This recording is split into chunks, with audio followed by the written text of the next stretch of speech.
And I was actually listening back to the episode. So it actually came out in February, and it went really well with listeners. But then it wasn't that long therefore after that I suddenly started thinking, everybody, the podcast we do for developers always go really, really well because there's always or I perceive therefore that there's an appetite from the listeners out in the listener world to become developers or to learn about that or to understand those fundamentals. And then I messaged you or emailed you to say, would you be interested in doing like a spin-off show, which is obviously what this will be. And within that, I think the first, or one of the lines I said, because I'd love to know how to do it, but I just don't have the money to do it. And your reply was something like, that's the number one mistake, or the first thing that comes up, basically. And then that's what spun into this. So, so within this, we're going to have a few episodes, or 5 or 6 or 7 episodes of Be a Developer series, and who else better than you to present on some of that, Steve? So are you the people that come along that you normally teach? Are they normally people like me? Mate, they come from all walks of life. It's one of the things that I've really had difficult. This is actually a good topic for us to talk about. Who are the people who want to be property developers? Mate, I cannot define what career people come from because it is all over the shop. There are people who are looking at property development from the perspective of their drivers can be different. A lot of them want to make money, and they know if they keep working away in a job job, they're only ever going to get what they get paid. But if they can work in something like property development where we can make lumps of money and they can do that whilst they're employed, then you've still got your cash flow, you're still living, but you're creating wealth through the profits that a property development project might provide. From that perspective, people come from all walks of life. I get really wealthy people that have done a renovation and go, the house that I just renovated is now worth double. And, I bought it for 4 million, I put $2 million into it, so it owes me 6, but it's worth 12. Because A, time, but B, the values, the improvement value, for every dollar they put in, they got $3 back. That type of thing, property development mathematics is 1 + 1 has to equal 3. If I pay $1 for the land and $1 for the development costs, I have to make a profit. I don't want 2, I want 3. Those are the sorts of things. Anybody could be interested in development. It's a method of wealth creation, and everybody understands property because we all live in a property. Yeah. So you have to have a fundamental understanding of it, and that's where people start. You start with that premise of how can I make some good money, and historically, it's been fantastic. Yeah. And I think just even in my network, there's some successful recruiters. I know a range of people, and some of them sort of dabble in property development, and I'm sort of a bit more conservative in nature. We don't have family wealth over here in Australia. It's me and my missus, and it's kind of what we can generate is what obviously support from family, which is always grateful. And do you think it's, I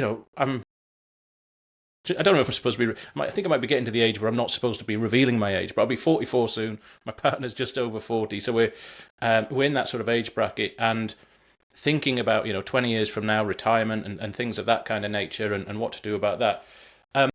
Is it something that literally anybody can do? Like, do you need to have a certain amount of money in the bank? Is it just more about understanding and then following a process to the degree of risk that you're comfortable doing, or should this show? If anybody's listening now or listening to this introduction to the show, is there anybody out there that should just probably not be doing development, or can anybody kind of do this? And if anybody listens to this, they might get some good direction on what to do.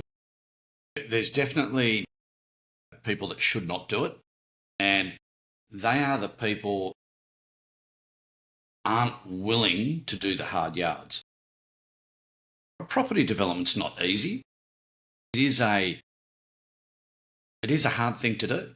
It really is. It's a hard thing to do. There's a lot of work involved, and you've got to make a lot of decisions. And when you're making decisions, if you make a wrong decision, you need to do something about it straight away. Because a lot of people go, I've made this mistake. What am I going to do? And they'll fluff around hoping that that mistake will disappear. That time cures all ills, that type of thing, right? Now, from my perspective, yeah, if you cut yourself, it'll heal over time, but you're always scarred, right? So in property development, if you let it go, if you make a mistake and you just let it go, it will fester. And the only way that property development can hurt you is through your hip pocket, right? So it's going to hurt you badly, and you will be scarred for life because you may lose the money that you've put into it. If you've got investors or colleagues, with you on the journey, same problem. They lose their money, so they will hate you forever. All that type of thing. So there are people that shouldn't do it. So if you're not willing to push through difficult times, because there are always going to be difficult times, don't do it. And also, if you can't make decisions, there's a lot of people who sit back and let their partner make decisions. My wife is a very strong character, right? And she likes to make the decisions about things, but always gets my input so that she can blame me, right? Yeah, but just a bit of a joke there. But No, babe, I think some of us, hey, yeah. no, it was only a joke. It's only a joke. Don't get me later. But she's always seeking my input, right, before she makes a decision, because she doesn't want to make those decisions by herself. And as a developer, your partner has to be on the journey with you, because if your partner is not on the journey with you, then you have no support. You've got no one to talk to. And that's where having a mentor in the game is important. You've got to have that other person to talk to. And if you go down a property development path, train together, go and do training courses together. Because even though your partner might not actively participate, they will then understand what it is that you're doing. Yeah.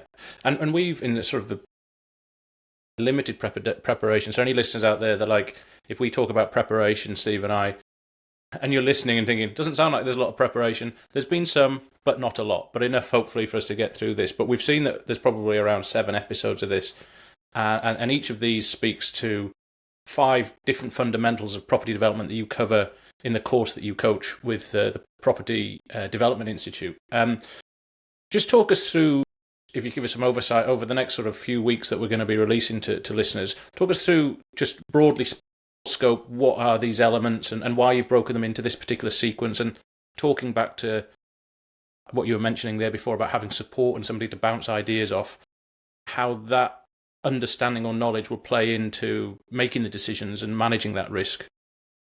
Yeah, to give us an overview of why we're going to have sort of 6 or 7 episodes. Yeah. Well, look, if you contemplate the learning process, like look at schooling. You start in kindergarten, you go through to year 12. So there's 13 years of school in Australia. When you start school in kindergarten, you don't know how to read.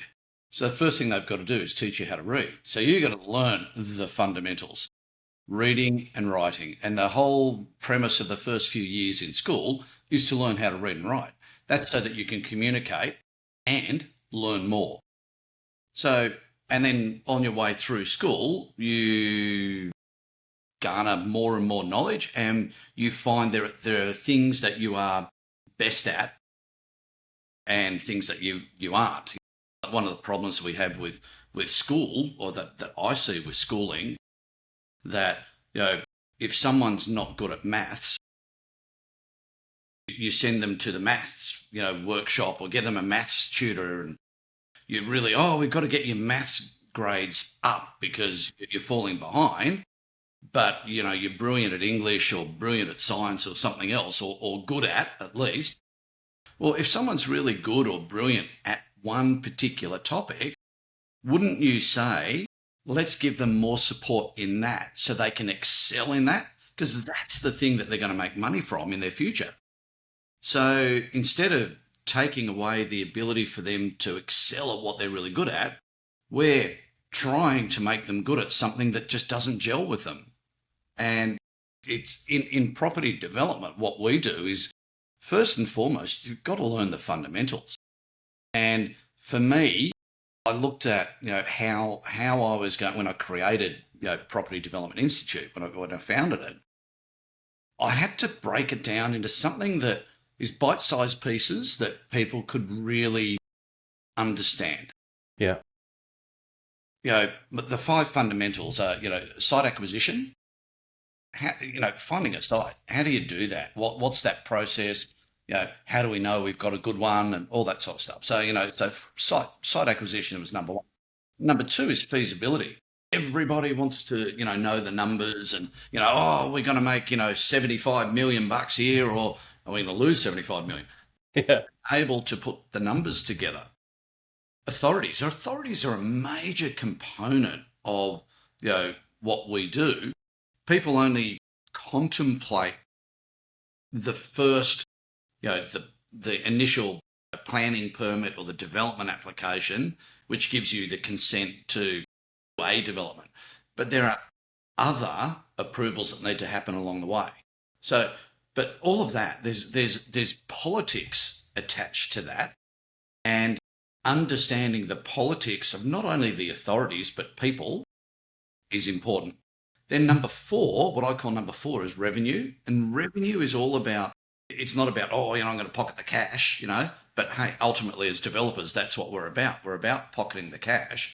But before we do that, there's a whole process that we've got to do, right to the point where I'm sitting here with you today and I'm thinking, I want to be a property developer. Well, what are you going to develop? And where are you going to develop it, and why? What's the driving factor for you to create any product? There's no point creating a whole bunch of studio apartments if the demand is for 3-bedroom units for families. No, so it's understanding what you're going to do and where and why. And then, working through the process to actually get that money in the door at the back end. And then the 5th fundamental is the engine room. It's the delivery of your project. So how are you going to do that? And delivery starts right from the very outset when you're looking to acquire a site, because you've got to understand what consultants that you need, to design your building and to do the due diligence to make sure that you don't have a problem. So how do you engage with those people? And obviously in the build, how do you engage a builder? There's all sorts of different contracts that we use in the building industry that, will mess with your mind like nothing else. And the different forms of contracts have different advantages and disadvantages and different time frames. So when you plug all this stuff together, if I sort of started to tell you there were 300 fundamental things you had to know about property development, I'm gone. Mate, I'm out. Forget me, But if I tell you there's 5 fundamentals, right, you go, okay, I can understand 5 things. I'm a smart person, I can understand 5 things. And that's where you start with, very basic information for the first 5. And then over time, you drill into it and, you go from 5 fundamentals to 23 different fundamentals, sub-fundamentals, if you like. And then you keep breaking them down. But look, I broke it into the 5 fundamentals because they're pretty simple, easy to understand. You can count them on one hand. So I made it simple. I just wanted to make it simple because probably 75% of the people who come through Property Development Institute have no idea what development is. They're completely new. They're at the beginning level, and they want to understand what's involved. Yeah. Well, and that, yeah, well, excellent. So this journey, I suppose, if that is the right word, was going to be you teaching me, and I've never done a property development. I've bought a couple. I've bought my third property to live in. So I've sold each of the previous ones. Never developed anything. Developed a bit of a business, done a bit of business development, know a little bit about development from a conversational perspective with people like you and other developers, and recruiting in the built environment. But yeah, I'm looking forward to running through this, and I'm sort of supposing then that we'll look at probably developing something. So what I would envisage that I would assuming be suitably looking to develop would probably be some townhouses, a small set of maybe 2, 4, 6, something like that. I imagine that it's going to be limited by finance ability or capability to finance the build, and we're going to cover that in the conversation. And I'm assuming that most people like me probably thinking, you can't get into, you'd like to do development because it's quite an exciting space to turn nothing into something, or land into something that's worth money. And I think incorrectly, I think a lot of people perceive that it's very easy, which is why I think a lot of people think, oh, I'll be a developer, that's where the money is. But as I'm sure we'll cover, it won't. And I am generally quite a risk adverse type of a character. And listening back to the podcast we did in February, when you came on the Building Talks podcast as a guest, you said that property developers are akin, maybe I'm paraphrasing, but akin to risk managers, and talking about what you're saying, that those 5 fundamentals. So essentially within this series of episodes, we're going to be learning how to manage the risk or assess the risk from our perspective, or my perspective, and listeners' perspectives on what they're going to do. Is that a fair assumption? Yeah, it is. I'll just add one thing to that, and that is you need to be able to identify the risk. You've got to identify it first. So if you're coming into property development and you think, let's say you've got a little bit of money and you want to be a developer, and you're saying, oh, I want to do a 6-pack of townies. You go, great, okay, I want to do a 6-pack, six townhouses. And you say to yourself, right, let's get into it, right? And you just full steam ahead. A lot of people will go straight to an architect, and they seek development advice from an architect. Now, architects are fantastic. They're really good. They're highly skilled professionals. But what do architects do? Architecture. You go to an engineer to get engineering work. You go to an architect for architectural work. You don't go to an architect for development work, right? Because they don't know. That's not what they do. It's like, do you go to a carpenter if you want to build a brick wall? Do you go to the dentist, if you've got a stomach pain? You've got to find the developer or the development consultant to learn development from, or to get help with development. An architect will tell you what they know from an architectural perspective. They'll tell you what they've learnt from their clients, but unless the architect is also a developer concurrently, they won't know the really important things that a developer or a development consultant will know. Yeah. Okay. So, horses for courses. Yep. I would suggest, I say this to everybody. Anyone who says, I want to be a developer, I go, well, okay. The first thing I do is I ask them if they've ever renovated a house or an apartment. And some people have, some people haven't. And if they have, I go, how'd that go? And I go, oh my God, it was a nightmare. We had problems getting trades, and well, that's sort of like a development project, doing a renovation. So I highly recommend to people, even if you've got the financial capability to do 6-pack of townhouses, I say do a renovation first. Do an apartment. Like if you look at risk, if you renovate an apartment and things go wrong, it's not expensive. It's not an expensive project. Yeah, the risk is limited. Worst case scenario, you can put a tenant in it. It might not solve your problem. It might not pay for itself, but it will relieve any post-development pain if you've really stuffed up. But if you use the property development techniques to the 5 fundamentals in your approach to acquiring a renovation project, then you're giving yourself the best chance of success. And that's the thing. If you approach, it doesn't matter whether you're doing a renovation of an apartment, you're doing a 6-pack of townhouses, 30 units, or a 40-story tower. The fundamentals of property development do not change. The numbers are a lot bigger. The timeframes are a lot larger. The risk can be higher. Can be. I didn't say is. Can be. Right.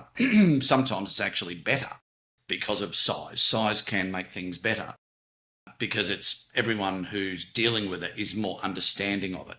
So it can actually make it easier.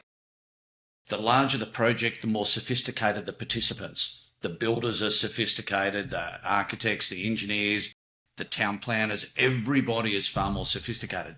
At that entry level, you are dealing with, mum and dad level contractors and consultants. Yeah. So their capabilities are that level. Yeah. They don't understand risk like a developer. So for me, I've renovated substantial number of properties. My wife and I did that when we first started, before I started doing bigger stuff. And one of the things that we were able to do, literally, is make millions of dollars just out of renovating our own homes and rolling our homes over every 3 to 5 years. Yeah, okay. We just kept moving. And again, if you are a person that wants to plant your roots and not move from this house for the next 40 years, this is, I've bought my forever home. Okay, you're going to have to make your money in external projects. Yeah. But if you do it through your own home, in Australia, our tax laws are that if it is your principal place of residence, then it's capital gains tax free as long as you're not doing it as a business. My wife and I were always improving lifestyle and increasing the size of our home and filling it up with kids. So from that perspective, we would tick a box and have ticked a box, with the tax office all the way through. But it's a great way to grow wealth. I mean, we could have sold our house and bought another one exactly the same and pocketed that cash and done something else with it. Yeah. So, but it's your choice about what you want to do as an individual. Yeah. So there's lots of ways you can do it. But I always say to people, start by renovating an apartment, because generally when you renovate apartments, you've got to deal with a strata, right? And that's like dealing with council anyway, right? You've still got to do all the process of all the site acquisition requirements, and we'll go into that in the future podcasts that we do. But, you've got to go through all the requirements. There's a whole process that we do as a developer all the way through the 5 fundamentals.